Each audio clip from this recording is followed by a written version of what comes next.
take you home.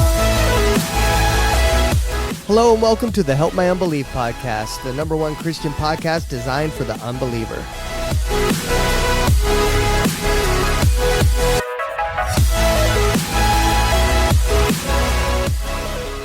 What's up, guys? I say, what's up, dudes? It always this cracks time. me out. What's up? So this is our You always mess with me when you love catching me off guard when you get things started. But you were looking dead. I know you looked dead on me too. Brain went blank. That's not uncommon. No, it's not. Hey, tell me that really cool story about the bees you were telling me earlier, dude. Actually, don't. I'll leave. The difference in the aggressions between species of wasp and bees. I'm out. No.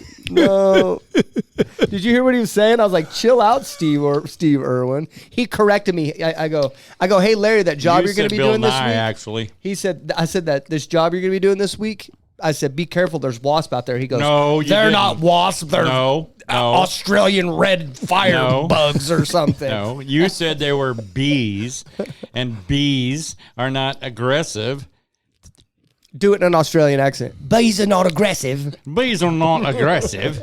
Bees are not aggressive. They come from the South Wild of African Central. You said they were bees. I said they were wasps. Bees aren't aggressive. I actually named the species of wasp that it was. Just like dadgummit. I had a great comeback for that, and I totally screwed it up. He pulled a Larry. Just like manta rays aren't aggressive, right? Yeah. Until they are. Hey, like my old man used to say when I was a kid, so you leave them alone, they'll leave you alone. Yep. That's how he sounds, too. Oh, that's pretty much true. So let's introduce our guest this week. We have a guest. We have I know, Drew. That's why I'm so excited, actually. It would be like you to forget, but we do have a guest this week. His name's Drew.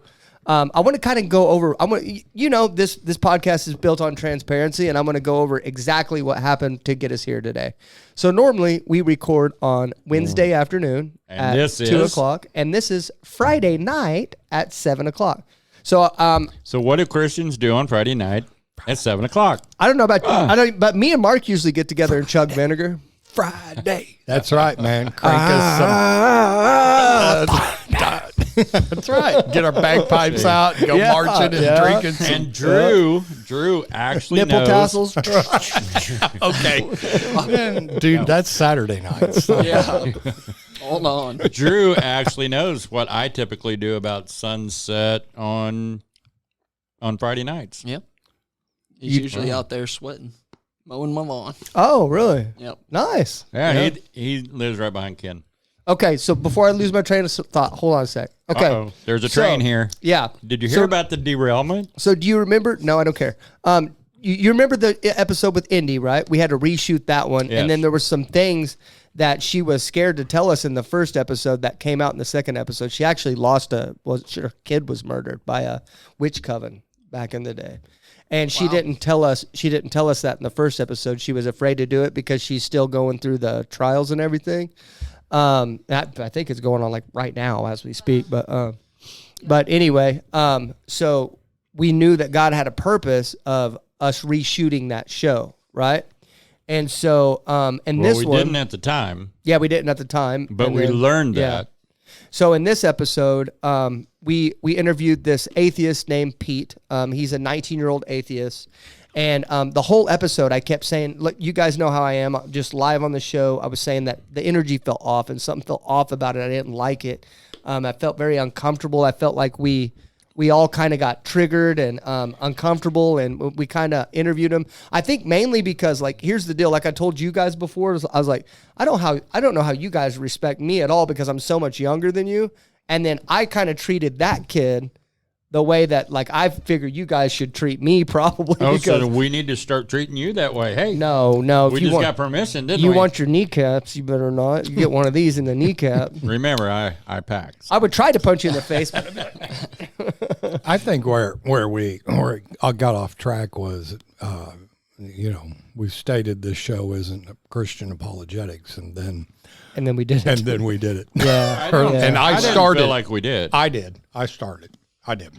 Well, I honestly thought it was me. I thought in the beginning that I really is the one that was like, well, but haven't you, and I kind of started arguing. I was just grateful that Yeah, for once, he didn't Larry. turn all his frustration at me, Right. blaming me for the whole thing, because I was like sitting over here all innocent. No, you were. Yeah, No, you yeah. were. Hey, Larry was hey, the only one that really hold on a behaved second. himself. Hold on a second. Not me. I want to say this because Larry's usually the one that I have to take to the side and be like, Larry, no. Yep. And then, but in this No, episode, it was Larry was Mark sitting and over there Zach. with his pen going, is Mark and Zach ever going to stop arguing with this guy? Yeah.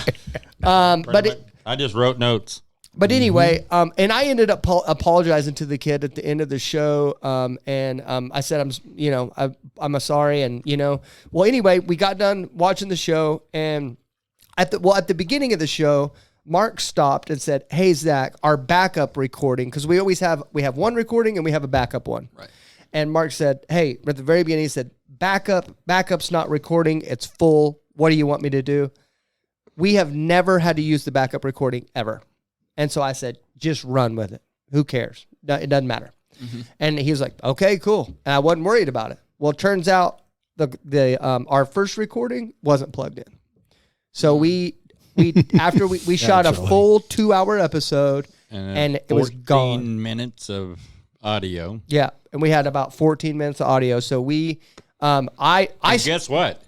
It no way could be my fault because Right. I am the only one here that does not have Yep. any technical skill. Oh, Larry, just stop it. And so Stop it. And so I ended up storming out of the room. And saying, we're not putting an episode out this week. I'm done. Forget about it. I almost threw a chair through the window in the lobby. No, I didn't almost do that. But I thought about it. I actually probably would have de-stressed me a little bit. if I No, it would wouldn't done have, that. because then you'd had me all over you.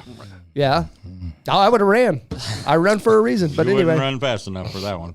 But I don't anyway. know, man, I think he might. I know you got a big long stride, but I think he might be able to outrun you. But he's only got about 3 You of them. haven't That's seen the me problem. throw. Oh, I got to throw a brick. Yeah. So anyway, I went to church that night. And our friend Drew over here, who is a former atheist, he's been going to church here. How long you been going to church here now? A couple months, Yeah, maybe about 6 3. months. 3. Yeah. No, 2.5, 3 months. Yeah, right around 3, I think. And well, we don't really look at him as a former atheist anymore, and we're sitting there talking, greeting each other because we're both in church and stuff like that. And it clicked. I go, "Oh my gosh, your backstory is almost the same exact story as Pete, the one we're interviewing." And I said, "You need to be. We're going to re-record the show, and you need to be here for it." And he said, "I'll be there." And so, yeah, With a few exceptions. Drew, how old are you? I'm 33. no 33, way, yeah. dude. I should have Okay. took better care of myself. That's crazy, dude. Yep. We're almost the same age. You look like you're in your mid-20s. That's not. I Yeah, no appreciate kidding. that. Have you ever done drugs? A lot of hard drugs. Really? Yeah. Okay. Well, that's stupid then. Mm-hmm. Why did I do drugs and look like this, and he did drugs and looks like that? That's not fair. Just another thing I have to be thankful to God for. Yeah. There you go. I have a theory about that, but I'll tell you. No, tell me. Tell me now. Tell me now. Well, he may have done more hallucinogens than you. Have you ever done a hallucinogen? Yeah. Really? Mm-hmm. We interviewed a guy a couple weeks ago that did hallucinogens and like literally conversated with demons. Has anything ever like that happened to you, like spiritual? No, I wouldn't say with demons, but definitely hallucinogens definitely did not work on me too well. I was usually crying and usually in some kind of distress. Bad trip. Really? Every time, always a bad trip. Yeah. I feel like I would too because I'm a real like anxious individual. I feel like I would be bad for me too. You know, actually, I've gotten to know you a little bit outside the church even, and that kind of surprises me, to be honest with you. I would have not thought that lifestyle was Part of your your cup story? of tea. Right. And I think that's the reason why I could get away with it for so long, was that I was the guy that no one expected, who was a closet heavy drug user. So Would you say it got to the point where you like where you were like addicted? oh, 100%. Yeah. I mean I've been to a couple rehab centers. Oh, Really? cool. So you had to go through recovery. I did. Mm-hmm. I got Yeah. coming up on 11 and a half years sober. Let's Congratulations. go, dude. Nice. Yes. Yeah. So I just passed 2.5 years. Far out. Wow, awesome. What did you recover from? You did narcotic analgesics, huh? Oh, well, yeah. Oh, you yeah. did pain pills. No. Speed, man. Oh, I was all about methamphetamine, Yeah. cocaine. Yeah. Anything that sped me up slowed me down. I think that'd probably be my drug of choice. I guess I was an idiot. Because, I mean, like, truthfully, first off, listen. Hear that? You couldn't do First coke. off, yeah. doesn't- I had friends, here, try this. I'm like, it ain't going to happen. Yeah, and plus sniffing's such Yeah. an inefficient way to Right. do drugs. But all I did was, my aunts were in Teen Challenge, and I watched all those videos of the Right. 60s of the shooting up and throwing up. Yeah.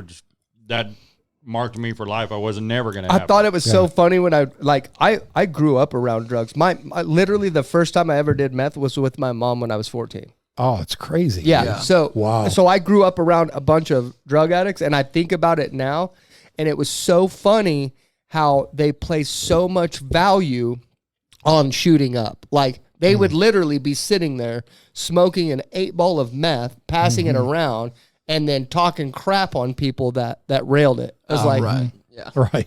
like, well, wait Well, a you know, second. there's levels of addiction, right?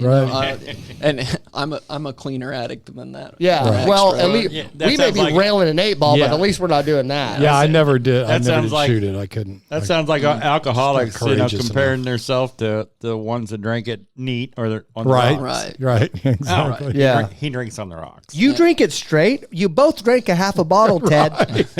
It Doesn't matter how you put it in Yeah. your body. You put it in your body. Yeah. Yeah. He drank a half a bottle a day. Yeah, well, honey, you were drinking 3 bottles of wine a day. Right. Yeah.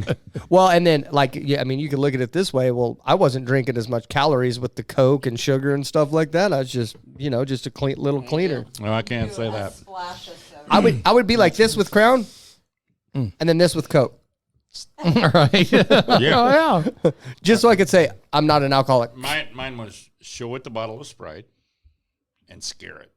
All right. Oh yeah. Show it the Yeah. bottle of Yeah. Sprite. Scare it. But no, I mean, I used to smoke the joint and take bird eggs.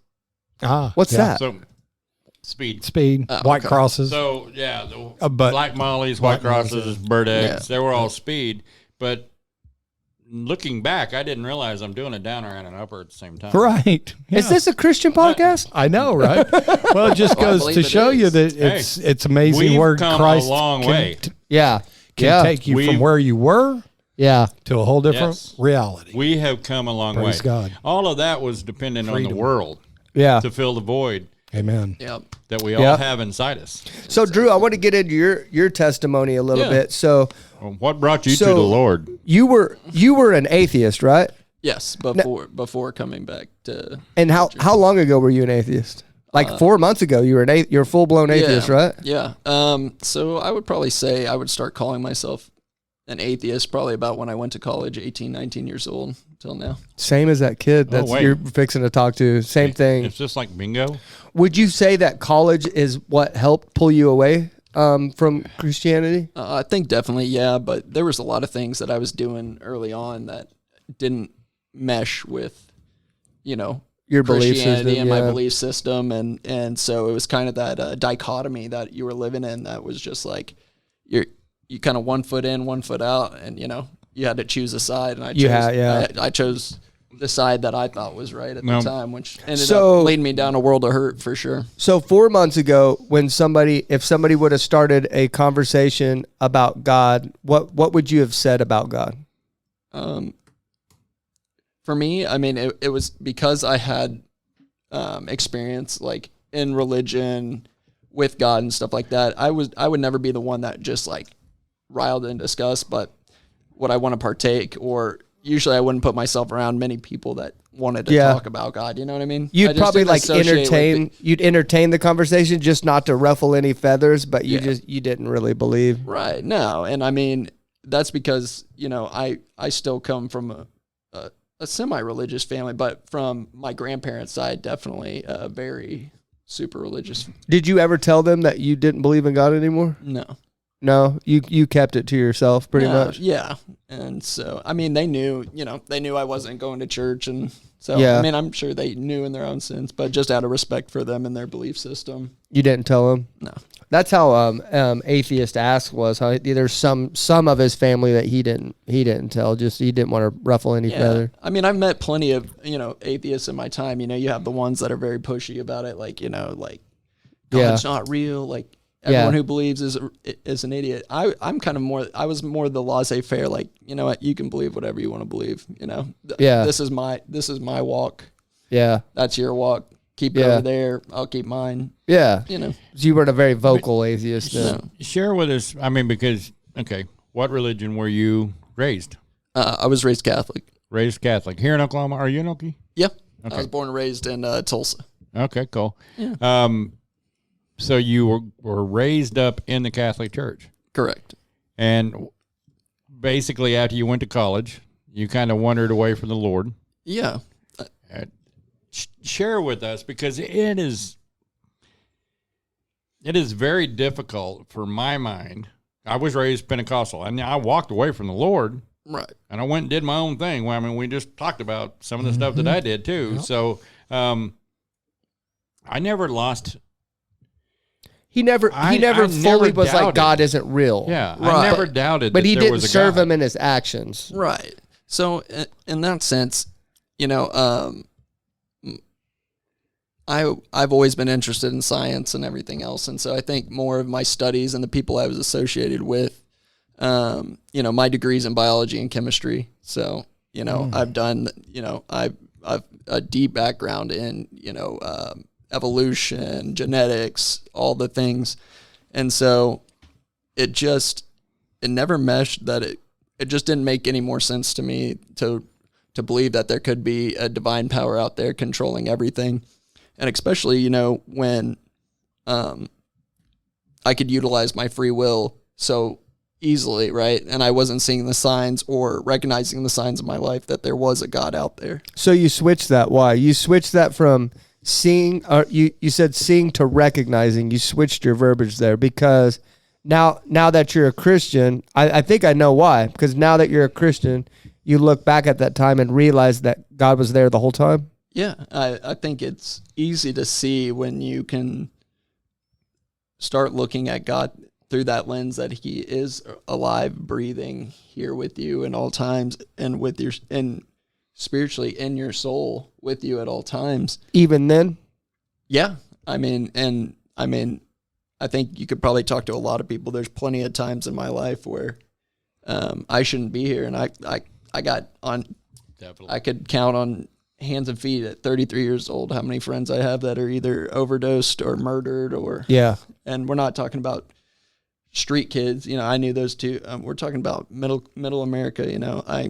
The generation that I was in kind of was a resurgence in the dangerous drugs again, and people were just dying left and right. Yeah, especially from when the narcotic analgesics came around, like the pain pills and the heroin. And that was my deal, right? So, pain pills were readily available when I was in high school. I mean, everybody and their grandma had a whole cabinet full of any opiate you could ask for. Or I hadn't even heard of them in high school. I didn't even know they existed. Right, and that's so crazy. For me, you sprained your ankle, you go to the doctor, you got 10 Loratab.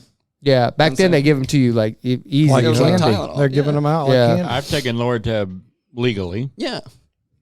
I'd never found them to be an exceptional drug. Well, I hear you. And they I think barely get rid of the pain. I loved them. That's why they call it a drug of choice, right? Here's ibuprofen 800, and here's a Loratab. I developed a problem on them too, but I went to this doctor in my mid-20s. And I had I'm currently in a lawsuit with a hernia mesh company, and my hernia mesh migrated, and I've got like a bunch of severed nerves down there, and they're like, you need 100 pain pills a month for this. Right, of course. And I'm like, really?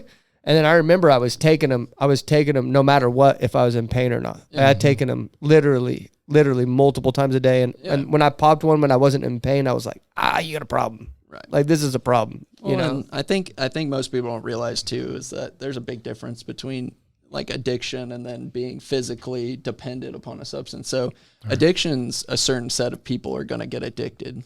There's only a small subset, but the dangerous thing about the opioids is that every single person who takes them will become physically No dependent, matter what. No matter what. No matter what. Hey, Yeah. Drew, it's kind of a philosophy I have. We have a lot of people on this show, and you know, I see these young people that are deconstructing, that are falling out of their parents' religion, effectively. Yeah. Do you think the catalyst for you was powerlessness? Oh, 100%. I mean, and I can trace that back to, you know, what was going on in my own home, right? So, I mean, I think you see a lot of the things, so we can talk about the epidemics in America, about everything, right? Marriage, divorce, you know, all the things. And so that all went through my family, you know, and so it's hard to reconcile for a lot of these people, right? Is that, oh, you know, my parents, you know, oh, they want to go they're in church all the time. They're flawed human beings just like all of us. Right. I don't place any blame upon my parents whatsoever. I made the choices I've made, but you see your parents in a different light as you grow older, right? So when you're younger, you see your parents as infallible. They can do no wrong. And then you start with grace, realizing they're just humans, just like, you know. Yeah. Sometimes we don't use grace. Every child. Sometimes we just think they're idiots. Oh, Yeah, no, I know, they're not right. as smart as I thought they were. Yeah. Every Exactly. child hits mean, that that's- point of from, you know, adoration to judgment. Oh, yeah. You My- know, my and usually kid- my it's kids- somewhere in the teen years. Yep. My kids definitely went through that. Right. And I earned every bit of it. Well, what I meant was the catalyst from your atheism back to Christianity. Yeah. Was it personal powerlessness? Yeah. Did you hit? See, like for me, it was I was raised a Christian, and I was like you. I didn't want to be around them because I knew what they were. I knew what they were talking about. Like Larry said, I knew it was all true. I just didn't want anything to do with it. Right. I had too many things to do. But then I did those things, and those things brought me to my knees. Yeah. And I was just kind of curious if maybe that was what the catalyst for you was. Yeah, I mean, definitely. And I've been at many points. So, you know, 2.5 years clean and sober, right? Mm-hmm. I've been at many more low points in my life, physically, monetarily, all these things, spiritually even. But 3-4 months ago, you know, my life was, I mean, I wasn't even using drugs anymore. My life was literally at the lowest point. Why? Mm-hmm. What was going on, if you don't mind sharing? So, so me and my wife, Jennifer, we were actually married just back in May, right after we came to the church, pretty much, probably about a month or two after we came to the church. And our relationship was just, it was throttled. Mm-hmm. We had reached the end of our relationship, mainly due to my choices throughout. So we had been together for 8 years. So Oh, wow. yeah. So me and Jennifer, Lots of water under that bridge then. yeah, and she's been through the trenches with me as far as addiction, up and down, and been with me through 3 really bad relapses. And so, I mean, just seeing the writing on the wall, she was done. You know, I have a 2-year-old daughter. Love Evie. Yeah. Love Evie. With her, it's right. Okay. That Yep. girl is smart as a whip, man. So she had been through the all this stuff with you, and then she was just kind of done with it. Yeah, and she was reaching her spiritual end of her rope too. I mean, we were 2 lost souls. Was she wasn't an atheist, but she was kind of on her way out? I wouldn't say an atheist. She just didn't want any part of formalized or organized religion whatsoever. She was raised to know God, but she was never baptized. Her parents were never super religious or taking her to church. So she was like God associated, but So agnostic, effectively. pretty much, yeah. She knew there was something, and she called it God, you know, what she thought of as God, but it's totally different than probably what she sees today, for sure. But so you guys were technically at a rock bottom, essentially, of like together. Yeah. And is that what drove you to find a church? So like, I don't want to associate it with like my wife found religion and spirituality or whatever, you know, came to the church. She actually came first at the bottom of it. And she basically came to me and was like, you know, like, this is what I'm doing. And, to be honest, that's when Satan was working on me the hardest. And that's what really drove me down was when my wife, or at the time, my fiance came back home to me and told me that she found God. That's going to be the center of her life and Evie's life. And that if you didn't want to be a part of it, she could easily discard me. You want to talk about Satan flowing out of me. Oh, yeah. I mean, I exploded. You were mad, yeah. Mad. Yeah. Angry. How dare you choose God over me? Right, yeah. Like, how dare you? Didn't you come to church and you you came to church with her once and you like confronted the pastor and was like, hey, I don't believe in this crap. Well, that was the plan for sure. I think I went into it like this is another hokey church, thing. Yeah. And a phase for Jennifer. I think that was... You were waiting for it to phase out, yeah. Just like another one of your arts and crafts. Right. You'll be back. For 2 or 3 weeks. You'll be back. Something else.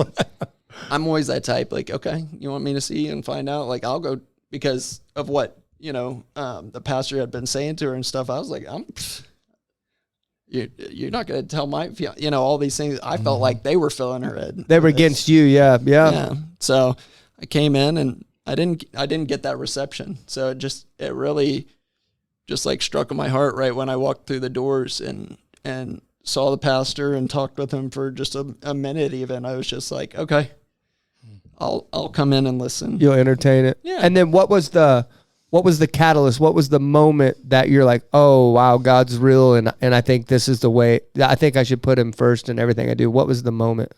It was during that service, and when I could finally I'm a very introspective person. And so when I could just sit and tune everything else out going on and stuff, I could finally re-listen to, God speaking on my heart again. And I feel things very deeply and emotionally. And so it's more like an emotional welling up. I would, and I just had this welling up of emotion. I just broke down.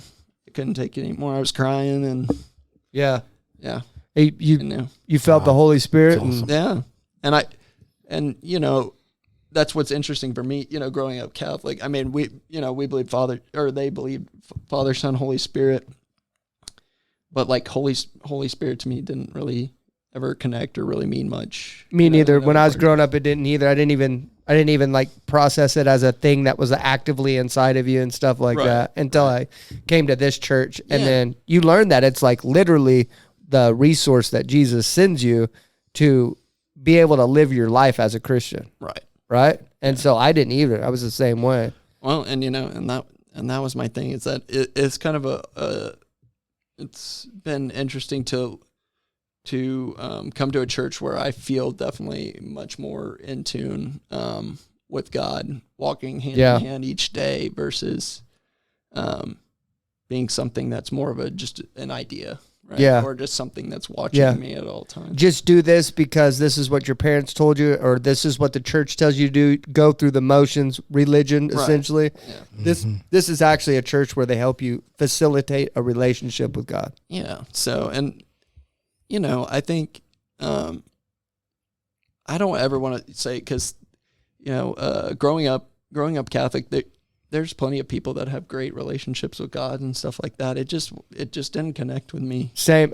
That's what I say about Southern baptism is like, I don't like, I think I owe a little bit of like I may not be the Christian I am today if it wasn't for them. That's just not my thing anymore. You know what I mean? That's not how I want to worship. But I think there's going to be a lot of Southern Baptists in heaven, and there are probably going to be some Catholics too in heaven. So, so I'm not saying that. It's just not, that's not what, like my goal is to grow my relationship with God, and I feel like that this church is the what adequately helps that the most, Yeah. So first off, sorry. First, yeah, I know. First off, one of the things that we all need to remember is it is not the religion that gets us into heaven. It is the relationship with Christ. Mm-hmm. Amen. Yep, sure is. It absolutely is. And that's what I love the most about here is like you could tell it was different. Yeah, I mean, I could tell it was different the moment I walked through here. We knew the first time we came, we was like, this is it. We knew it was different than anywhere we had ever been. I could say the same. I don't know. It's just, it really was for me. It was different than a different feeling than I've ever walked in somewhere. So how's life changed for you now since you've received the Holy Spirit and you've put God first? How's it changed now? For me, of course, getting married, All right. God blesses, marriages, especially so when you're living with him and not apart out of his grace. But truthfully, I mean, just being able to recognize the blessings in my life each day is a huge difference for me, mainly. And then I think, the beautiful thing is there's just more to come for me. Yeah. Because although, I want to grow that relationship. And so something that I didn't get a lot of, being raised Catholic, right, is that we didn't study the word a ton. The Bible in the Catholic Church is read to you. I heard that. Yeah, I've heard that a lot. So there's not a big onus, or there's not a big push within the church usually to do a lot of Bible study on your own. It's not that people don't do it. It's just that the church isn't going, hey, you need to be in your book, in the Bible all the time. Yeah. And I've noticed Amish is like that, Catholic, Mormons, a lot of those people say, hey, we never read the Bible. It's read to you. And then they'll twist the ideas to get you to kind of, to see it the way they see it. They don't encourage it, Right. So it's a lot like a sermon in any other church. It's just that it's more, direct, right? So you read your 3-4 verses during church. They read them to you, and then they have a sermon. Yeah. That somehow ties into those verses. Yeah. Correct. Yeah. Nice. Okay. Which is similar. Okay, we're at 31. Let's go ahead and get to Pete. I'm excited that we were able to get Drew's testimony because I think it's gonna connect really well with Pete because I'm really glad that we're getting a second opportunity with him because I really felt like we did him dirty. We didn't do him dirty. It wasn't what we do here at the Help My Unbelief podcast. So let's get to him, Pete. There he is. What's up, Pete? Yeah, sorry, I had to let my dogs out. I'm back, though. Did you say dogs? Yeah, I got to let my dogs out. Oh, my gosh, dude. Where are you from again? Pennsylvania. Pennsylvania. He said dog. He has no accent whatsoever until he says the word dog. We say water. Water here. I can get my bottle of water. Right on. Okay, so I kind of prefaced. I just was completely honest with the audience here. Obviously, no one's listening to it right now, but whenever we put it out, we felt like we did you a disservice last week. So we're glad we get to speak with you again. So this is take 2, and we're getting a whole do-over. So I'm glad you're here, Pete. Sure. Same. Okay, I'm going to go ahead and go around the room and introduce everybody. We got one extra person in here today. So I'm going to go ahead and do the rounds again. You remember Mark? Hey, Pete. Hey, Mark. Hey. My lovely wife, Angela. Hey, Pete. Hey, Angela. And my tan and illustriously good-sounding co-host, Larry. Good to talk to you again, Pete. Well, until he doesn't clear Larry. his throat whenever he's talking. Good to talk to you, Pete. And then we've got Drew here with us today. Hey, Pete, how you doing, man? I'm good. Yourself? Great. So Drew is a former atheist, by the way. And so he's joining us today. Not a debate podcast like me and Mark was trying to do last week. Right. It's Sorry more about of that, Pete. more of an interview style, and then we'll go from there. So okay. So we kind of, this is as far as we got. We need to bring up the audience. What? We need to bring up the audience, just like we don't know all this information about him. What? Hey, Pete, how old are you? That's what I was just about I'm to not- do, dude. Okay. I'm not atheist. It sounded like you were just getting ready to. I jump was right diving in. into it. Yeah, I was. Okay. I was diving right into the interview. I thought I was saving us. That was My a goodness. dive block, Larry. Yeah. Yeah, I grabbed him by the collar of his shirt and pulled him back. Yeah. Dude, Hold on. I'm like, dude, you know what we need? You know, in the WWE when they have those like light bulbs that you crack over people's backs, dude? God, I'd love that. To just crack you over it just once a week, dude. Well, I could go get us a chair and crack it over your Dude, head. I would love that. I feel like it would cure my ailments for like a week, dude. If I just got to crack it'd probably some. take that long for you to come back. Oh, yeah. Well. Okay, Pete, how old are you? I'm 19 right now. Okay. Are you happy, Larry? Thank you. Click your pen. All right. Okay, so you're last week. This is about as far as we got in an interview. You're a former Catholic, right? Yeah, pretty much. Pretty much. Well, now on Wednesday you said you were 17 years a Catholic, altar boy. Yeah. Did we lose him? Did we lose him? No, I'm still here. Okay. Okay. So you became an atheist, right? You became an atheist whenever you got into college. Can you explain to us like what the thought process behind that was? Yeah, so I mean, I'm a biology major. I'm a biology zoology dual major. And although I might switch to maybe secondary education, or I might even go to into like sciences, like evolutionary biology. I don't know. When I started looking at like biological history, evolution, archaeological data, like all this stuff, and especially like my English class where I learned about like logical fallacies and identifying like good writing, sources, credible evidence. I guess I really just took like a scientific writer's worldview, and I kind of adopted that, and I couldn't really fit Christianity into that. Because of the way the Bible was written, or? Yeah, I mean, I guess so. Yeah, it's mostly just the way the Bible is written. Like, I mean, it's just like the historicity of the Bible, the authorship of the Bible, divine inspiration. I just take, some issue with that. So you also mentioned archaeology in there. What about archaeology turned you away from believing in God?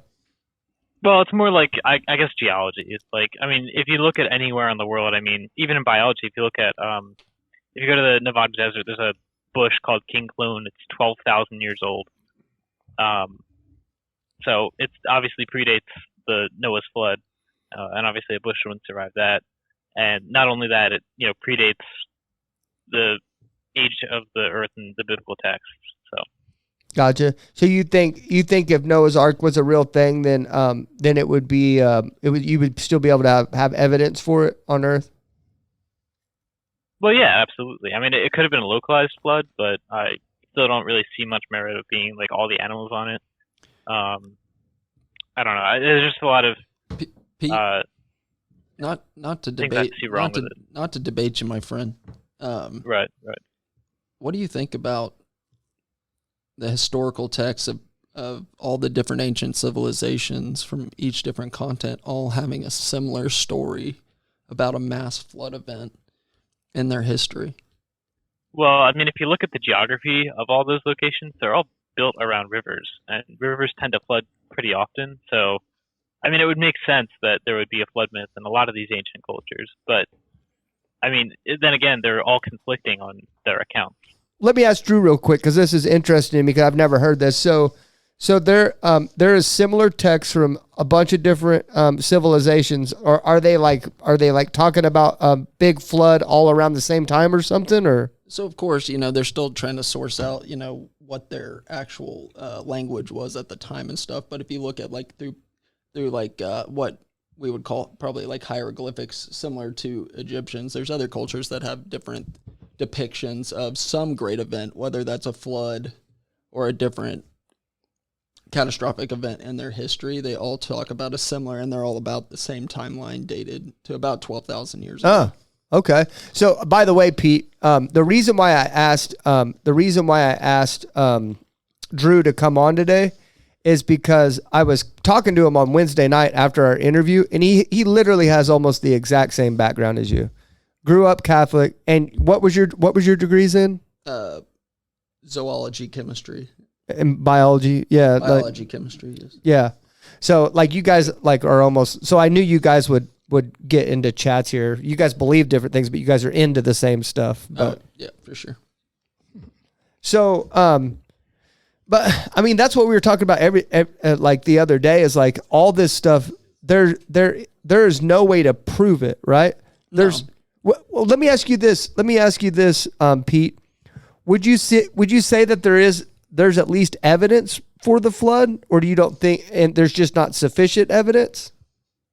For a global flood, there's contradictory evidence. There's zero possibility it could have been an entirely global flood, because that would have completely wiped out marsupials in Australia, and the only reason marsupials are in Australia is because they weren't out competed by placentals, because the continent of Australia drifted away a few million years ago, and placentals haven't been able to reach there.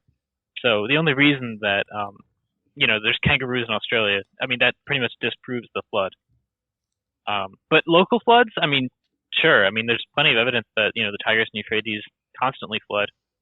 And there's also like the Dead Sea. I think that floods every once in a while. The Jordan River floods as well. So does the Nile. So I mean, there's plenty of evidence that there could have been a massive local flood there, but an entirely global flood, absolutely not. What's the highest point on Earth?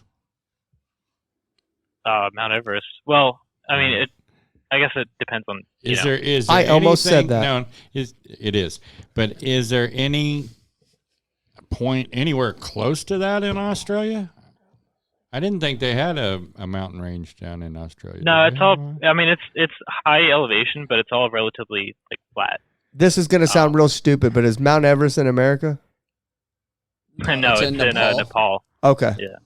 Hey, dude, like I keep telling you, and I'm not smart, dude. No, dude, the college We got the third education needs to take tallest you. mountain, though. It's in Alaska. I'm telling you, Or actually, I've they tried to renamed it, tell you guys. You guys are like, "Oh, you're smart." No, I'm not. I didn't know where Mount Everest was, and that was a serious question. You have your strengths.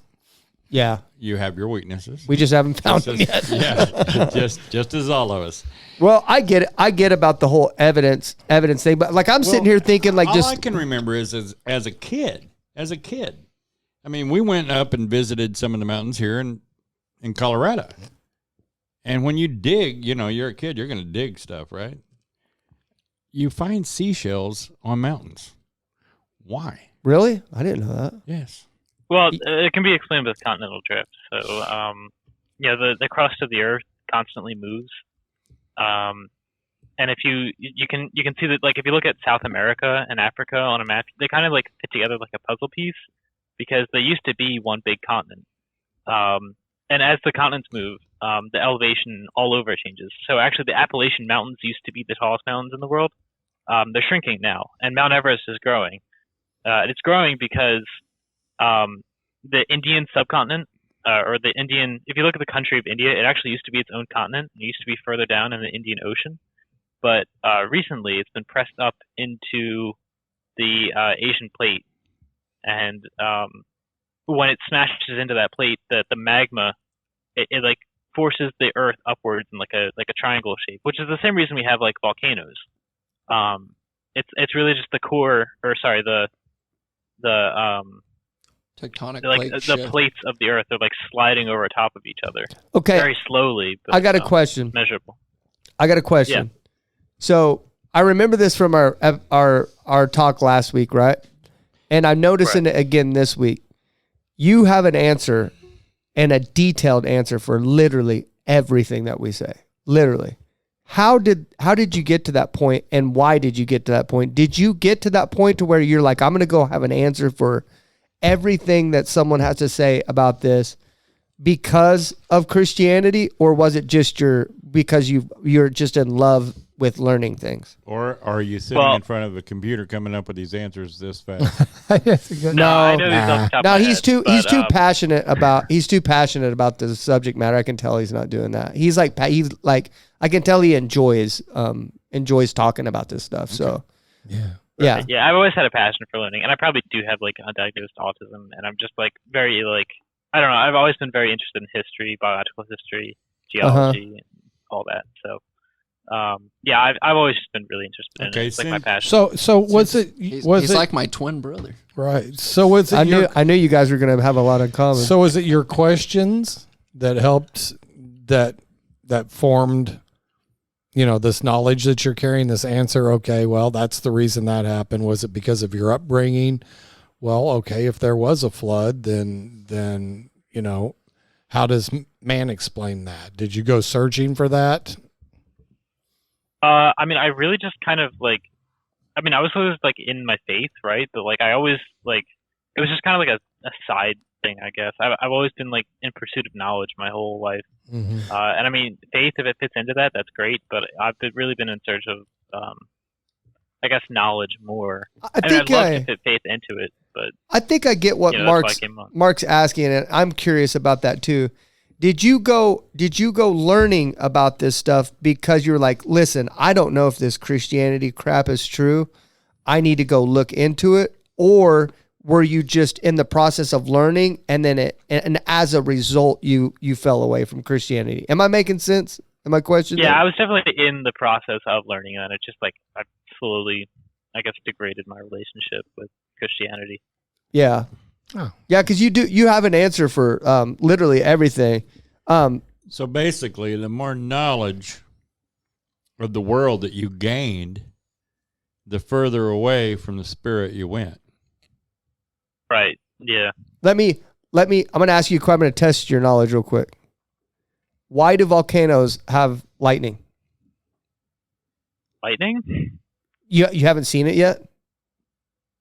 No, I've not seen that. Dude, so cool. I haven't heard of it. So cool. I've been seeing it on TikTok videos recently. Oh, but you told me nothing on TikTok was right. Whenever volcanoes explode, they have lightning bolts coming out of them. It's so cool, it's dude. Electronic charge. Well, that's okay. Come on. No, look, no. You think lightning comes from the cloud to the ground. No, you know what causes electricity? An electronic charge. I'm trying to educate you. No way, dude. No, listen. You think it comes from the cloud to the ground, but it comes from the ground to the cloud. Yeah. That's the connection. Oh, wow. You know what I mean? Lightning. Did you know Mount Everest is in Nepal? Yes, I did. Did you really? Cool. Just want to see. I also know the mountain he's talking about in Australia. As soon as we get off this interview, Pete, you've got to go watch. McKinley's in America. You've got to go watch some of those videos with the volcano with the lightning. They're so cool. I don't know why they do that. I just wanted to see if you. Yeah, I didn't either till recently. It's cool. Crazy. So. Oh, but also just because like they're really high and lightning strikes whatever's closest to the. Do you? There. So. Let me ask you this, because you're a very knowledge-based, very practical, very just knowledge-based person. What if there really was a God that desires a relationship with you? Would that not be something that would appeal to you? Let's just say it was true, is real. There really is a God that wants to have a relationship with you. Is that something that would appeal to you? Absolutely, but I mean that's a really big if, and I mean I'd love to I guess deepen my relationship with God, but I'd have to see a quid pro quo for it, right? Why should I devote my time to God instead of studying or learning? Well, if he's real, if it is the truth, don't you think that would be the reason if it was the truth? Just the fact that he's there and he created you with such fine details and stuff like that. He made you the way you are. Wouldn't that be enough? I mean, sure, I guess, but I mean a lot of that can be explained. I don't know how. I just can't see that God created me. I mean, maybe he influenced some proto cell 4 billion years ago. But I mean, I was made by my mommy and my daddy. So you think that God maybe if God's real, then he spurred into creation, and then he's not active in the world anymore now? Yeah, sure, but I mean, I can't even see anything breaking the laws. I mean, we've never observed it. We don't know that it could happen. I mean, it could happen, but there's no evidence to corroborate that. Yeah. Let me tell you a story real quick. Here that's happened here at this church. A woman came to this women's conference here. I always use this example. I've done it before. I don't know if you've listened to all these episodes or not, but what's that? Sorry, I was telling Larry Matthew 7:7-8. So a woman came down here. She had cancer at this women's conference. And a bunch of women came over and prayed and laid hands on her, and she felt a pop in her belly where her cancer was. And then the next week she went back to her doctor, and her cancer was completely gone. And I look at stuff like that, and I start to look at that kind of stuff logically as well, and I start asking myself questions.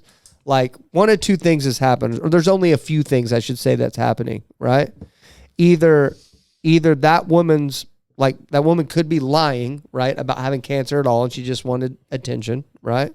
Or our church is lying about that story entirely. They fabricated it. Or it was a coincidence that she got healed right at that moment. Her body just healed it at that moment. Or she was divinely healed by God. Does that make sense? And honestly, the fact that like the one that God healed her is more logically possible to me. Like, it's not very logical. Like, first of all, if my church was lying about it, that would be hard to cover that up, man. Somebody's eventually going to get mad at the church and eventually start telling like, hey, church fabricates stories and stuff like that.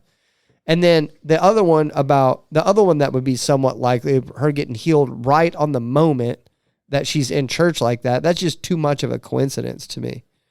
Or that God healed her. I know you're probably not going to see that same way as me, but how do you see that? Like, if you happened to come to church and you saw that with your very own eyes, would you consider that evidence? I mean, not really. The same thing happens in mosques, synagogues, temples. I mean, there's been lots of healings all over. I mean, it could just be a coincidence. Does anybody have an answer for that? Because he said that last week. Does anybody have an answer for that? Like, there are healings in other religions. Like, why is that? Does anybody have any input on that? I don't. Like, I don't know what to say to that. Yes. Did not several times in the Bible where people come across Jesus and said, hey, we healed in your name. And he said, yes, but I don't know you. Yeah. You cast out demons in Christ's name, and he didn't know them. But he's saying that, like, Hindu people are healed and stuff like that, not in Jesus' name. You know what I mean? Right.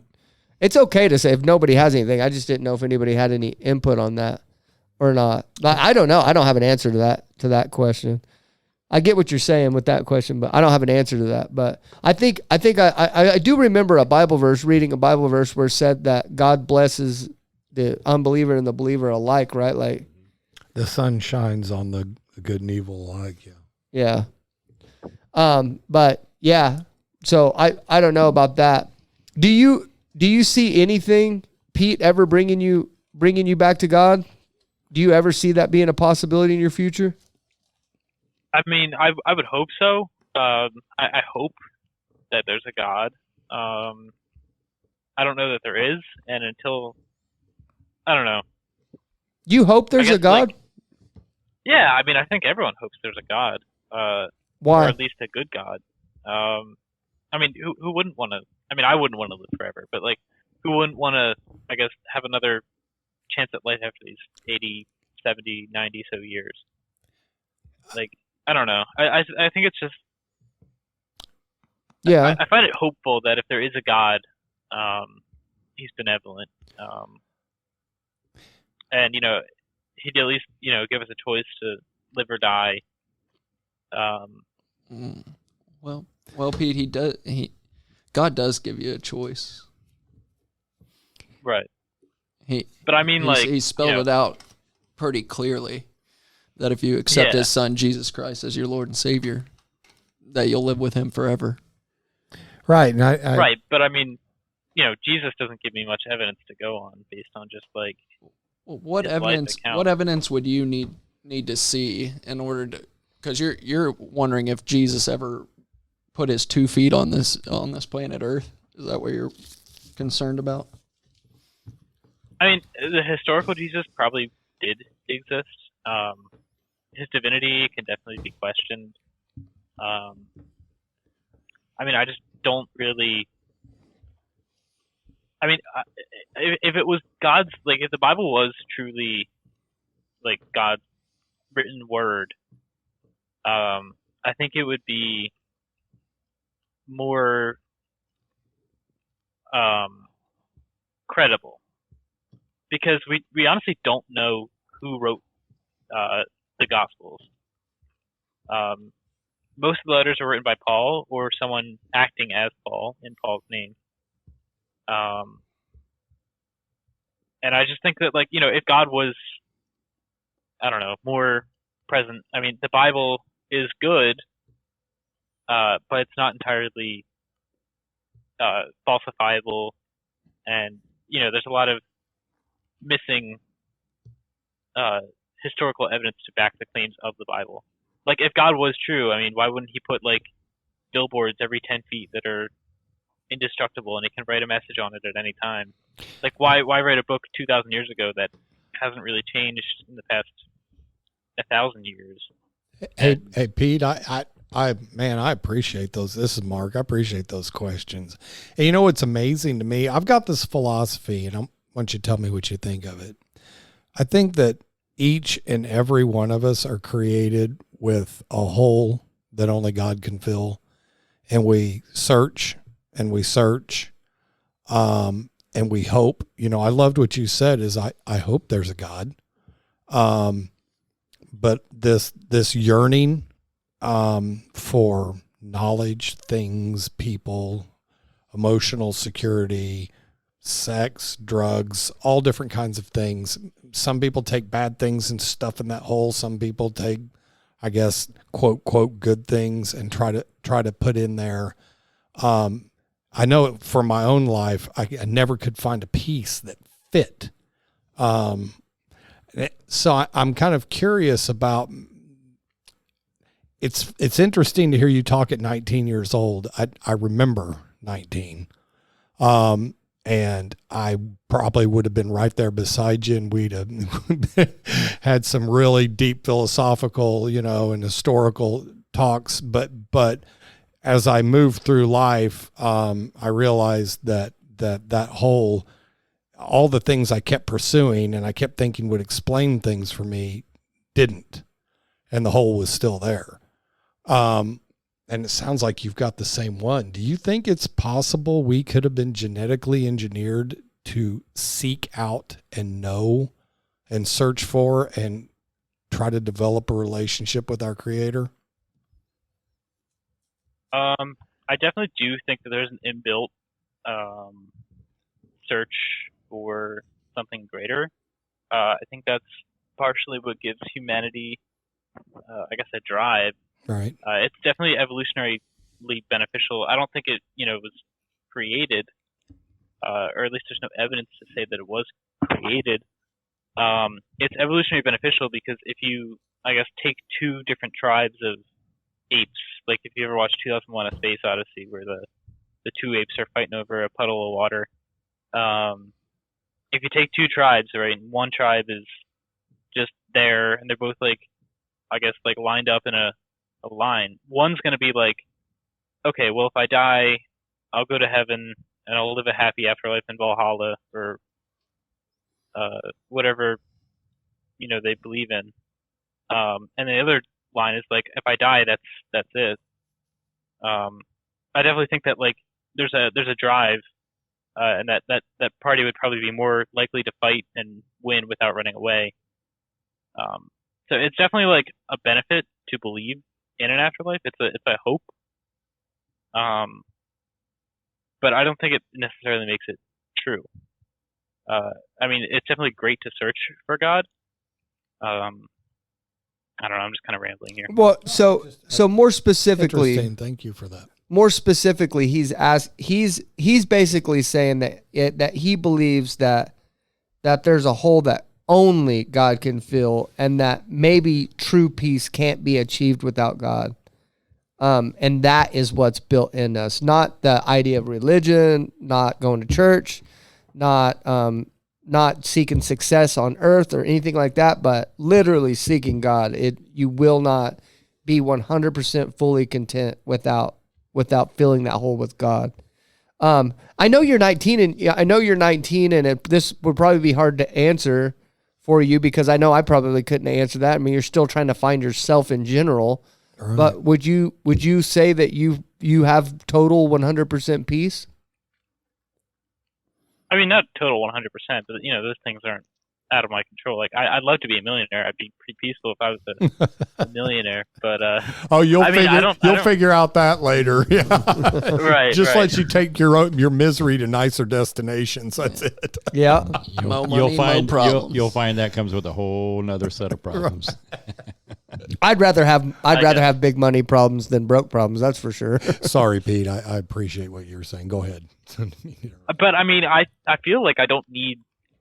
At least I don't at this moment in my life. I don't feel like I need God. I feel like all my answers or all my questions can be answered by science, or at least 99.6%. There's like maybe 3 that we don't have 100% certainty of. Oh man, guys, what would be awesome is if we could do a documentary and just follow Pete for the next 30 years. I know. Yeah, and then condense it down and watch as he moves through life, different levels of life. What, like the Truman Show? Yeah, just like that. That would be that. Fly on the wall. Or we could just jump to age 33.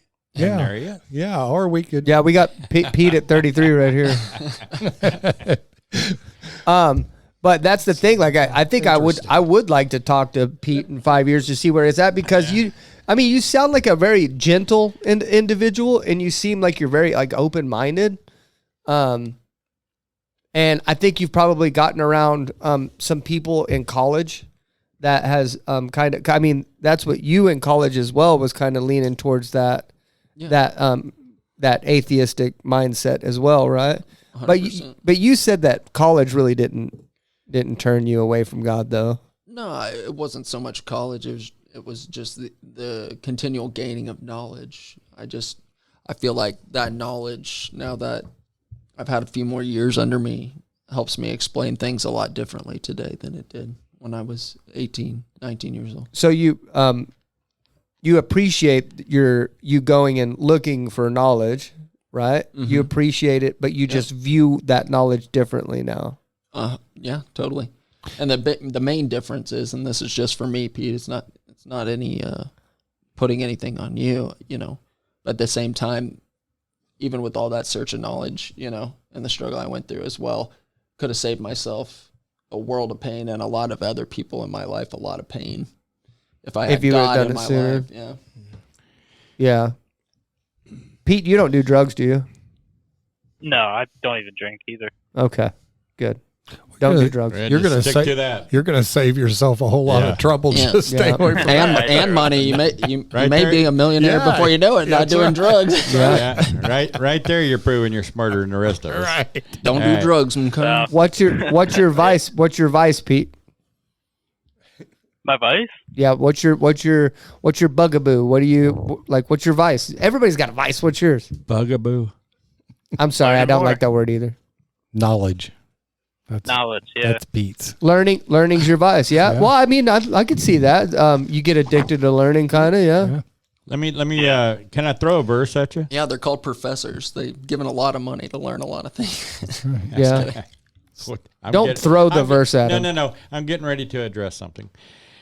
Pete, what if you took that thirst for knowledge and turned it toward learning about God? In Matthew 7:7, it says, "Ask and it will be given to you. Seek and you will find. Knock and the door will be open to you. For everyone who asks receives, and he who seeks finds. And to him who knocks, the door will be open."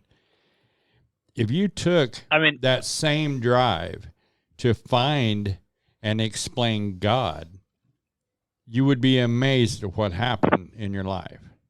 And there's definitely some overlap there. Like I did, like this summer specifically. I had knee surgery at the beginning of the summer, so I couldn't really find a summer job in time. And by the time I was healed, everything was already taken. So I pretty much been just stuck at home the whole summer. And I mean, I've been doing like odd jobs like dog sitting and stuff, but for the most part, I've just been like, I guess, soul searching and furthering my scientific knowledge. And I mean, I've definitely tried to find overlap, and it really hasn't. I haven't found anything. When's the last Like, time you prayed? I guess seeking. I don't know, probably 3 years ago. Have you ever like went just in private?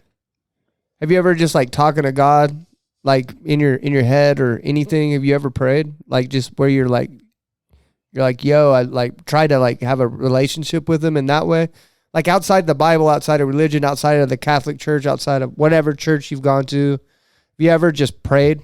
One-on-one conversation.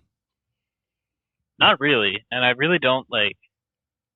I don't know. I just feel like like if I can't empirically see God, I don't know. I mean, I could try it. I'll try it. But Oh well, you know that's all. That's all I tell people. I tell people this all the time because I interview people that don't believe every week. We all do, and that's something that I tell people to say is like you don't ever have to tell me or anything, but like I know whenever I was a kid and growing up, my relationship with God was developed through prayer, and He would show Himself in my life through that. He would put little things showing me that He was there and He heard me. It's kind of like that. What is that? What is that? Zacchaeus or whatever? Yeah. That the tax collector that climbed up in the tree. Yeah, where little bitty man. And then Jesus came around and talked to him, and He said something that made Zacchaeus see that Jesus saw him when he was praying on the tree or whatever, on the whatever tree. And so, right. I guess my question is like, why doesn't, like, I'm not even in that tree, but like, why wouldn't, I guess, God come and find me anyway? Like, even if I'm not in the tree, why wouldn't He, I guess, show me any?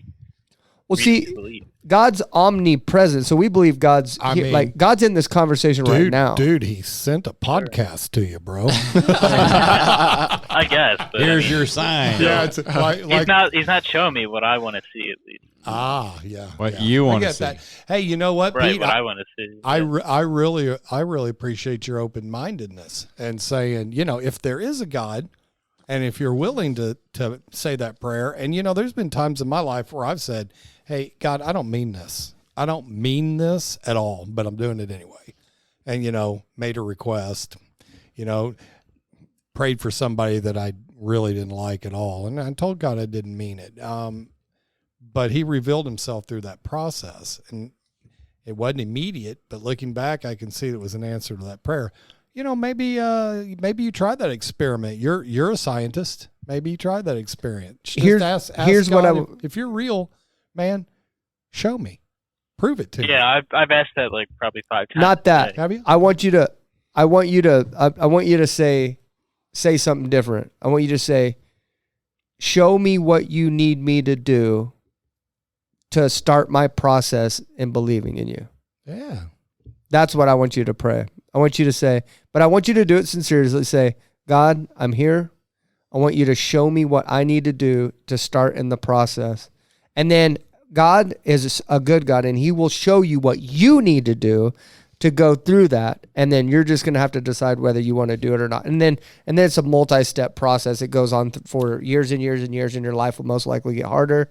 The path is narrow. But, dude, I got to say, I feel a lot better in this. Maybe my energy was off in the last episode, but I felt just maybe I was in a bad mood or something, so I apologize for that. But I got to say, dude, I feel so much better in this episode. And you're the same guy. You're the same guy that I interviewed last week. So, and I can just see how cool your demeanor is and how, like, open-minded you are, where you're searching for knowledge, and I see where your heart's at. You just want the truth, and that's what you're searching for. And so far, empirical. What do they call empirical it? Evidence. Empirical evidence. Yep. Yeah, that's what you're looking for. And it's just led you down a different path so far. But I got to say, I admire what you're doing, man, and it's really cool. So you don't have a job right now, or you had leg surgery, right? Yeah, left knee arthroscopy, and I was kind of out of commission for about a month, but I'm back now. You're looking for a job? Like a week from today, so. Oh, nice. Sorry, a month from today, but yeah. I was like, you can come sell roofs in Oklahoma, bro. I'd love to. Hey, did you tell us what your major was? Did he tell us? Yeah. Yeah. Biology. Biology. So how many more years you got left, Pete? 3? I just finished my freshman year, so Freshman? yeah, 3. 3. And what are you planning on doing with that degree? I'm not sure yet. I might go into evolutionary biology and get my master's, maybe do a PhD, do research. But I also really would love to just become like a high school biology teacher. That'd be cool. It really just depends on financials and effort, and I'd be happy doing either. But I definitely love to do something in that area. Drew, didn't you say something about evolutionary biology? Yeah, I mean, I took all those same courses when I did my undergrad. Yeah. Did evolution pull you away from the idea of God? Did that teaching specifically pull you away from God? It played into it. I look at it totally differently. Yeah, today I believe. Do you believe in evolution?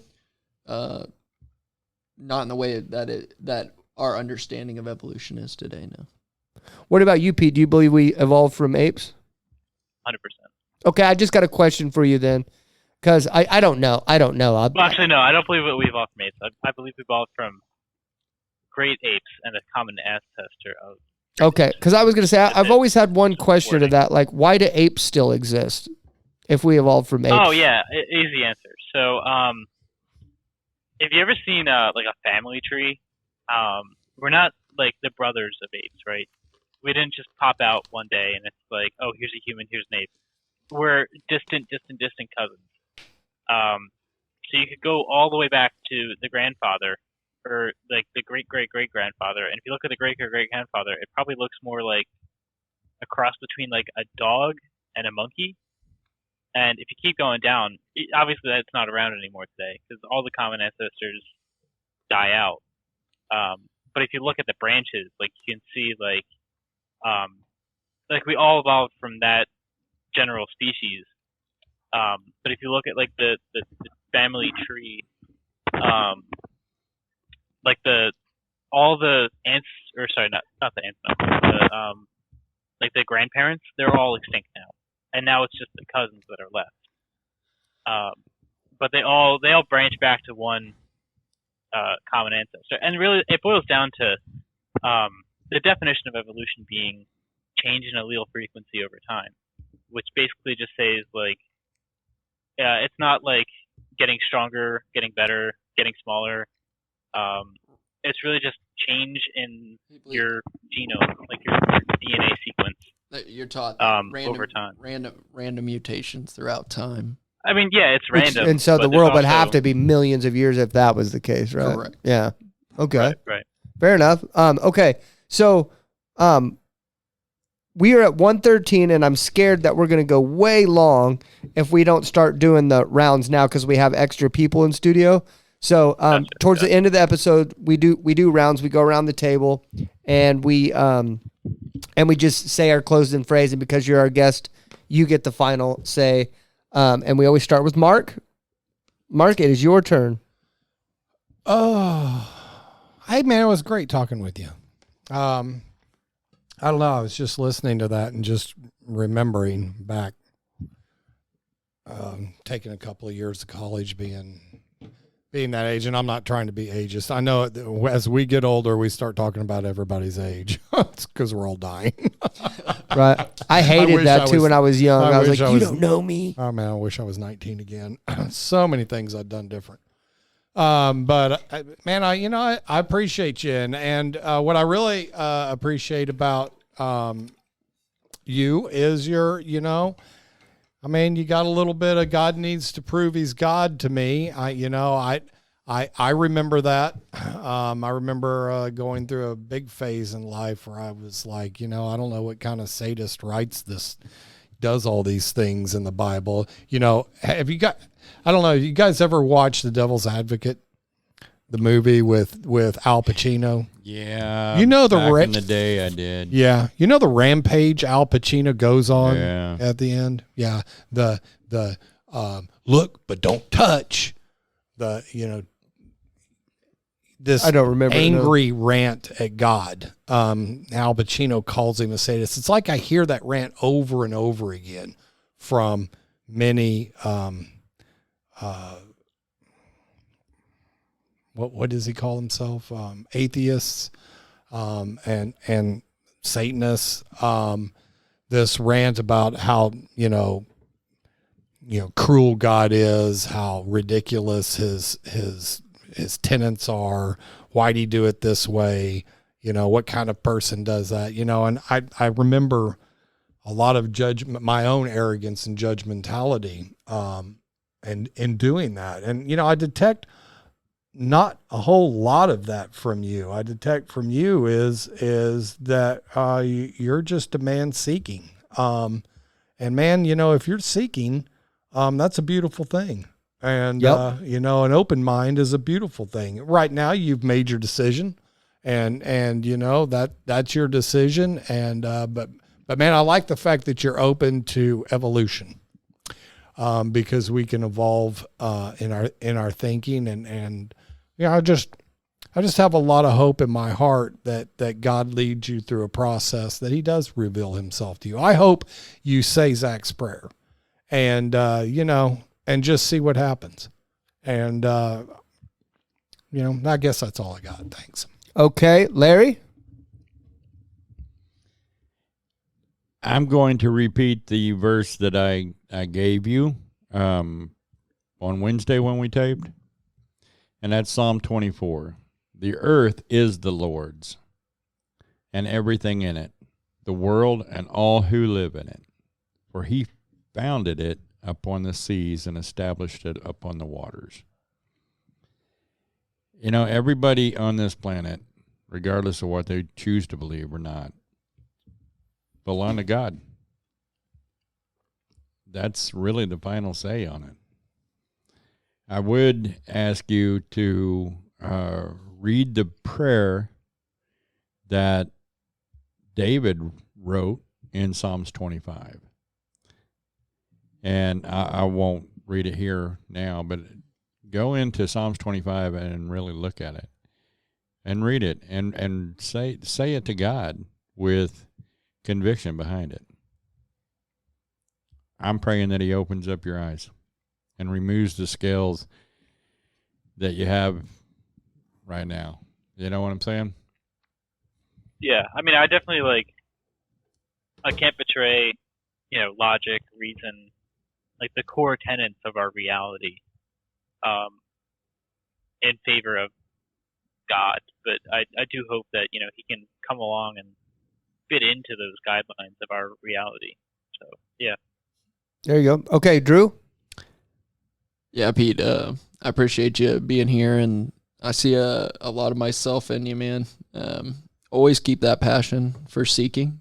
I think it's a great asset. You sound like a very intelligent man, but don't forget that, God works in ways that we're not privy to, and that's due to the fact that he is an all-powerful and ever-present God in our lives. And so sometimes we can place expectations upon God that we have no business putting expectations on, because he's the one who gave us everything that we have. So I'll be praying that you find all the answers that you are seeking for. That's what I'll pray for you. And I just appreciate it. I will say, learning is great. Just don't have paralysis by analysis. Sometimes God has given us innate gifts in order to feel things in our lives. And not everything is always so analytical. So that's all I have. Far out, man. Okay. Appreciate you, Pete. Okay, my turn. Yay! I've been waiting this whole time. Okay. So I want to just get practical with you about my relationship with God and give you an opportunity to, if, like I said, dude, if you do this, you ain't got to tell me. I don't need no credit for this. It all goes back to God anyway. But I would want you to pray for God to say, God, show me what I need to do. Show me what I need to do to start my journey into following you or seeking you or finding you. And I'm telling you, he's going to show you something, and he's going to give you a task, and you're going to have to decide whether you're going to do it or not. God's given me a task right now that I've been sitting on for about 6 months that I've been telling him no on. So it doesn't matter how seasoned you are as a Christian or how new you are. We have to learn how to submit to God whenever he reveals himself. And then it doesn't matter how many cool things he shows you, you're still going to question if he exists. Doesn't matter. Yeah, my question is like, why can't I just say it without conviction? Because I mean, there's obviously confirmation bias, and humans are privy to patterns. So I mean, we find patterns in like everything. Like we just find like if you ever heard of numerology, it's a pseudoscience where basically people look in like the Bible and they're like, oh, the end is near because Isaiah 22 is written 22 and there's like 20 words in it, so the world must end in 2022. And it's just like, well, let me answer your question real quick. Patterns, and if you're in the mindset of looking for those patterns, obviously something's gonna show up. Yeah. So I guess my question is, why do I have to like pray for it? Why can't I just like I've asked God without prayer to reveal himself, but I don't really see it because I'm not in that mindset. Well, it says in the Bible to continuously work out your salvation, continually do it. And so it's not just something you do one time. It's to be something you have to continue to do over and over again. Like you have to grow in your relationship with God. And then you're going to be fighting an invisible enemy as well that's trying to take you to another area as well. I know you don't believe the same things as me, but I'm just telling, this is what I believe. This is what I see happening in my own life. So it doesn't matter what you do. You're always going to be fighting these things. It's just your choices will change. You're going to choose to follow. And I know I said that earlier, and I said that you've got to mean it when you say it. And as soon as I said that, I was like, but do you? Sometimes we pray and God answers no matter what, because like I've acted like a complete turd head before while I was praying, and God still came through with his promises with me. And so I don't know if it matters if you mean it or not, but might be something you try. But I don't know. I don't know, man. Like I said, it's just sometimes I feel kind of silly explaining stuff to atheists like this when I start explaining this spiritual stuff, but it's like it is my experience. And you seem like let me say this. You seem like a really cool cat, like a dude that I would hang out with and chill with and talk about life with out on a balcony looking at mountains and stuff. And I think we'd enjoy ourselves. And I think you're a really good guy. And I just hope you continue on the path you're on. I know that your energy seems really cool. And I just hope you continue being that kind and nice person. But we're at 123, so the floor is yours, bud. Yeah, again, I mean, I really hope that, I can find, I guess, God, if he is real, in my life somehow. I hope he comes to me, because, if God was, I guess, all loving and all good and all powerful, I do think he would come to me, even if I didn't, pray to him per se. And I'm definitely open. I'm listening. I'm an open receiver. Just waiting on that radio transmission to pop in. Hold on. I don't want to interrupt. I know this is your point, but I want to say something because I asked this question in the intro, but you were, Drew was an atheist, and I asked him this question earlier. I just want to make sure because I don't know if you'll listen to this whole show or not. You may not, but Drew, you said that you saw where God was communicating with you while you were an atheist. Now that you're making a practice of it, you're like, oh, God was with me even back then of trying to communicate with you and stuff. Is that true? Yeah, 100%. So it's all perspective and kind of what you're seeking out in your life and what mindset you're putting yourself into. Yeah, Drew, can I ask how, specifically God was communicating with you? Specifically, looking back or currently? Yeah, looking back, at the time. How did you find signals or whatever? As far as if you're wondering if I've ever had God come sit on my couch and talk to me, no, I have not. But I do believe that we are all created in God's image and all connected in that way. So I hear things. So people in my life that I've encountered, I've communicated with God with. I have communicated with God, or God has shown himself to me through saving my life a few times in struggles with drug addiction, even when I didn't know it at the time. And that's how I feel like God has worked in my life, getting me through some really tough, like, mental health issues in my life. So those are the ways I think we get stuck on, that communication is only verbal or something that we can see. But I truly do believe communication, there's forms of communication that are not understandable just through the five senses. Signs, wonders, dreams, visions, stuff like that. Like the visions are a little more in your face and stuff like that. I've never heard the audible voice of God. But usually when it's God speaking to you, he confirms it, like with signs and stuff like that. Like I know he always confirms it. I mean, I don't want to go over the story of the bird again, but you could go back and listen to the last episode. It's a really long story, but yeah, there's a lot of things that God speaks through, and I really do think he does with you too. It's just whether you realize it or not. So, but I stole your time, bro. I'm so sorry. I just wanted to bring that up. Go ahead with your thing. No, it's fine. Yeah, as I said, I'm still, I guess, open to signs or whatever, but until then, I'm probably just going to keep living my life the way I live it. I live a pretty moral life. I mean, I'm an Eagle Scout. I still abide by pretty much all the tenets of the Scout Law and Scout Oath. So, I'm a pretty, I guess, moral character. I don't like to hurt anyone. Yeah. I try my hardest not to. I try not to take as many risks as I can. I get that from you. I'm the same way.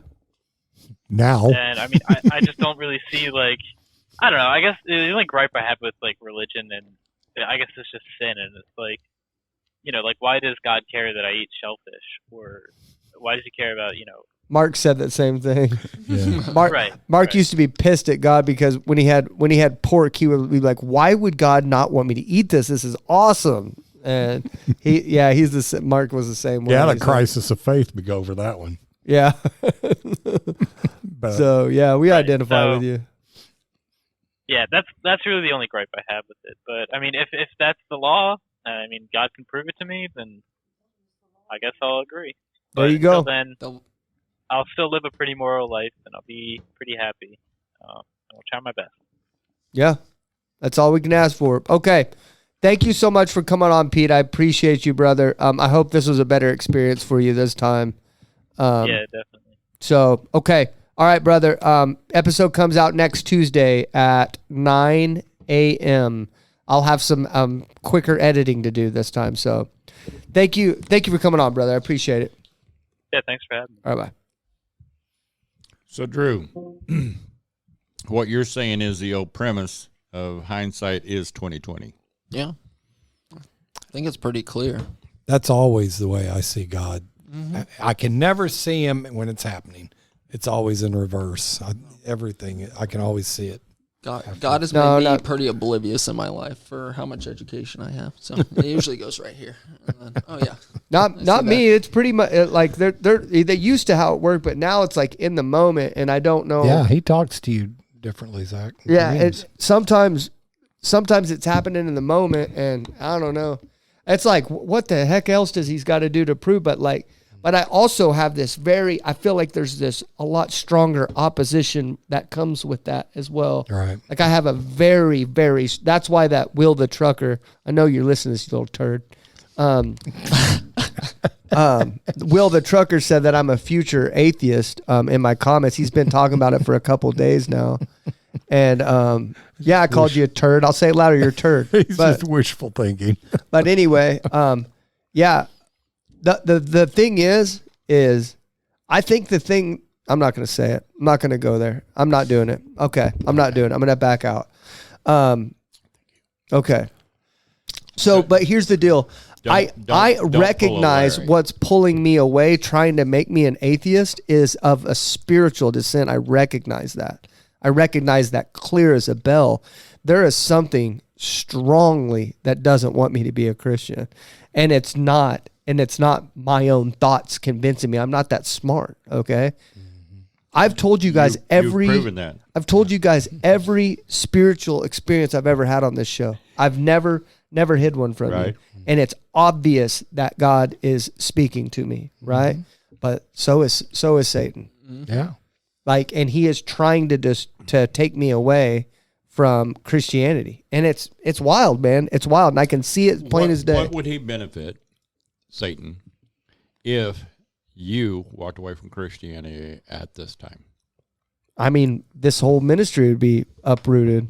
So, yeah. And then everyone that ever watched this would say, look see, at I told him. you. You know, yeah, it was just a matter of Just time. another faker. That's Just right. another faker. Anyone we ever touched, would be like, yeah. Some people would probably deconvert with me, honestly, yeah. But yeah, that's never going to happen. Honestly, it's like, I mean, it's hard. Like, I know with those spiritual signs that I get from God, it also gets like, I can tell I get harder spiritually attacked than other people. And I don't want that. I don't like that crap, man. It's a lot of pressure. You know what I mean? It feels like a lot of pressure.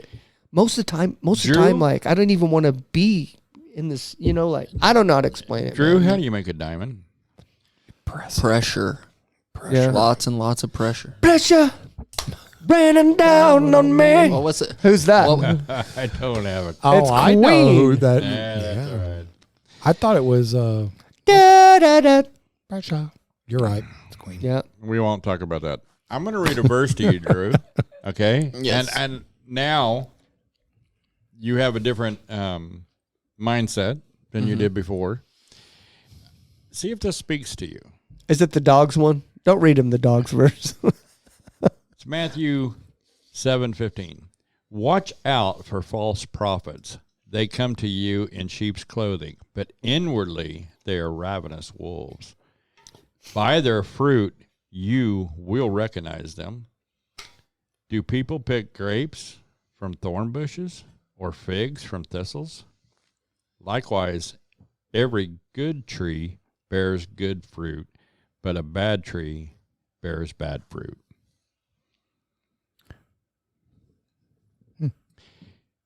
He always pauses for 30 minutes to gather his thoughts after he reads a verse. Sounds like college professors. Yeah. Boom! Thank you. I didn't want to say it. I didn't want to say that. Right. You know, we see that term false prophet as preachers that are preaching outside the realm. Okay, that are not actually following the word of God when they preach. And I think that's something that we need to actually see. Our kids are being led away. Not only are they deconstructing God, they're deconstructing our society And our family unit. and our families. That's right. Linda was talking last week after we left here. He's saying he went to college for a little bit, like in his elder stages or whatever. And he said his first day in college, he walked into a class and the professor was like started saying God wasn't real and that, and he like that minute, the first thing that came out of his mouth was that, like, Wow. Well, and we can talk about this. We're going down a little hole here, but like the education system as a whole in the United States, if you look back, I mean, was never designed to keep your child from 7 a.m. till 4 p.m. Right. School was just your basic classes. You were there for a little bit, and your parents did most of your educating, and then you were working most of the time. yeah. And then But during the Industrial Revolution, then right after, what did the United States need? They needed babysitters. No, they needed workers. Yeah. So the school system wasn't designed to create anyone who could think outside for 'Cause you were themselves. supposed to- Formative School mills. yeah, You're supposed the to do school- what your parents are doing. You go to school for they half were a day. training you to work under them to make them money. Yeah. They needed sheep to produce money for them. That's where the education system in the United States really came from. The Rothschild, all that. So you can look into it. Yeah. The United States government has put out that all these big companies, they needed workers to You fill really their- don't think of motive behind things like that because you're born into it and it's just such a normal part of what you do. Right, but they are coming out in our face.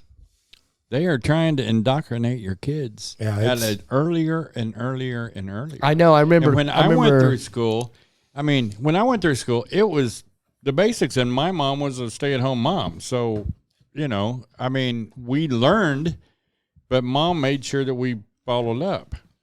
Yeah, I remember. Me and Keegan went to a daddy's daughter's dance. She's 13 now. This is a couple years ago, maybe even 3 years ago. But we went to a daddy daughter dance, and we were sitting in our truck. We didn't really want to go in yet, so we're sitting in a truck. And this girl, her age, 11 or so, walked in front of us, and she had like a really skimpy dress on, and like it was very uncomfortable looking. And I go, "Whoa!" And she goes, "What?" My daughter said that. She goes, "What?" She's just expressing herself. And I was like, I said some things. I was like, "Nah, she's expressing her butt cheeks or something like that's what she's doing. Like that's not expressing yourself." And I've started to get angry, and I knew that she would have got defensive if I did that. And I said, and I just broke down. I told her the truth. I said, "I know you heard that at school, and I know that's what you're being taught. But that is not expressing yourself. The only reason you would wear clothing like that is if you were wanting to attract male attention to yourself. Right. You have a body, and maybe you even have a nice body, but that's for your husband someday. That's not for everyone to see. What is the purpose for showing people your body other than to have males be attracted to you? There is no other reason." I said, so the fact that she said that, I know you're not a bad person. I know you're just saying that because you mimic that, but she heard that at school. There's these excuses of why it's okay to do things like that now. And it's because you're expressing yourself. No, you're showing people your butthole. That's what you're doing. Boy, that was a skimpy dress. I mean, that's Right, like really yeah. skimpy. Yeah. But I was being a little too graphic there, Yeah, but that's pretty very much much. so.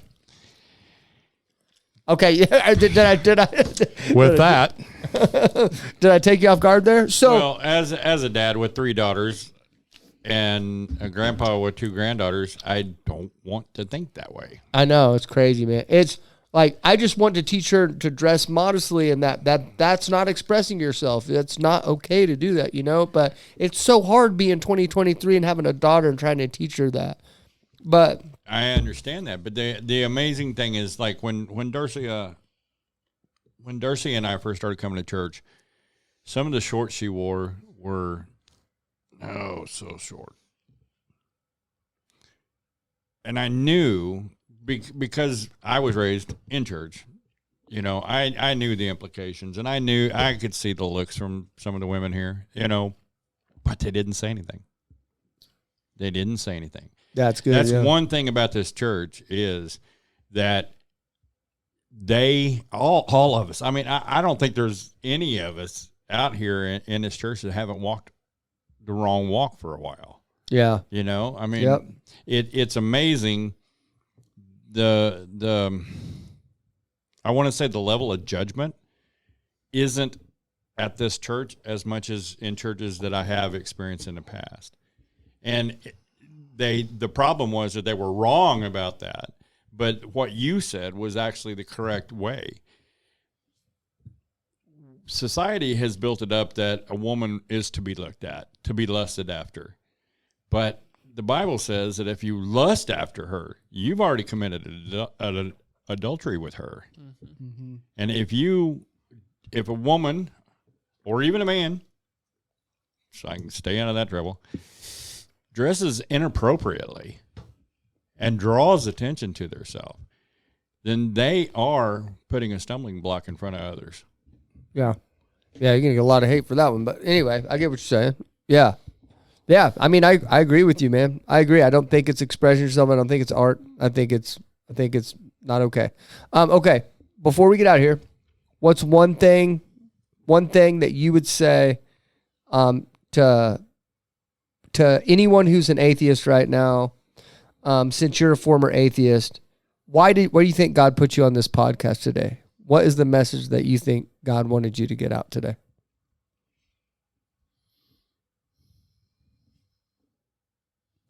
That if you truly sit down and stop and seek for him, he'll find you. Yeah. But it's not his job. I mean, it's not his job to seek you out. God, for me, God loved us so much that he gave us free will. And the definition of free will is that the onus is on us to search. Yeah. Yeah. I hear a lot of people like Pete said that he needs to come to me and show me, and it's the other way. Like, you're going to have to do some stuff. Yeah. And I like what you said earlier. I don't remember how you put it, but sometimes you got to put all that knowledge aside and just look for the reality of the situation, the truth, right? Yeah.